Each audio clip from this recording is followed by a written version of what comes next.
அடுத்த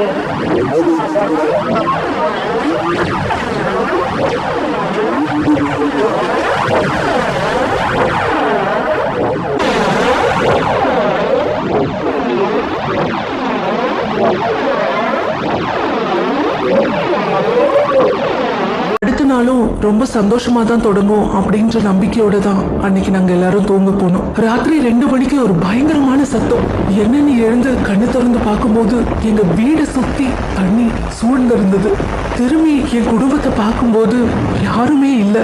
என் பேரு குழந்தையோட கை விரல் மட்டும் என்னால பார்க்க முடிஞ்சது. அட்லீஸ்ட் அவளையாச்சும் எப்படியாவது காப்பாத்திடணும் அப்படின்னு சொல்லி நீந்தி அவளை என் கையால பிடிச்சு தூக்கிட்டேன். அதுக்கப்புறம் என் ஒரே லட்சியம் என் உயிரை கொடுத்தாச்சு இவளை நான் காப்பாத்திடணும் அப்படின்னு மட்டும்தான் இருந்தது.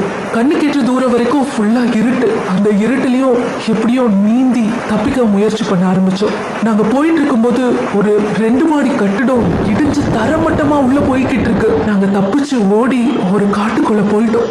காட்டுக்குள்ள கொஞ்சம் தூரம் ஓடினதுக்கு அப்புறம் பார்த்தா எங்களுக்கு எதிரில் 3 காட்டு யானை, ஒரு கொம்மன் யானை எங்க கிட்ட நெருங்கி வந்தது. நாங்க ஒரு பெரிய துயர்ல இருந்து ஓடி வந்திருக்கோம். தயவு செஞ்சு எங்களை எதுவும் பண்ணிடாத, என் குழந்தைய எனக்கு காப்பாத்தியே ஆகணும் அப்படின்னு அது முன்னாடி கதறணும். அந்த யானைக்கு என்ன தோணுச்சுன்னு எனக்கு தெரியல. அது கண்ணீர் விட தொடங்குச்சு. அதுக்கப்புறமா ஓடுறதுக்கு சக்தி இல்லாம நாங்க அங்கேயே மயங்கிட்டோம். காலையில சூரிய வெளிச்சம் வரும்போதுதான் நாங்க கண்ணை திறந்து பாக்குறோம். அந்த 3 யானையும் எங்களுக்கு காவலா அதே இடத்துல இருந்தது. மீட்பு குழுவினர் வந்து எங்களை கூட்டிட்டு போகும்போதுதான் அந்த யானை அந்த இடத்தை விட்டு போச்சு. இயற்கையே கண்ணீர் விட்ட நாள் தான் நிச்சயமா அது.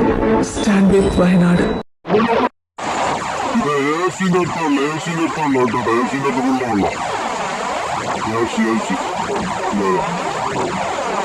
ഉസ്മാൻ അലിഖാന്റെ റോഡായിട്ട് അങ്ങോട്ട് പോകുന്ന ഉസ്മാൻ അലിഖാന്റെ റോഡെല്ലാം ഉണ്ട്.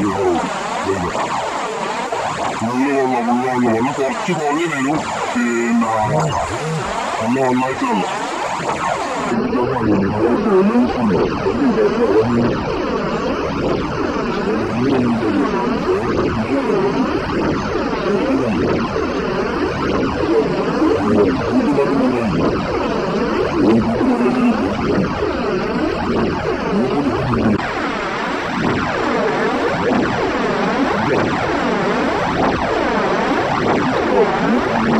Gracias a Dios.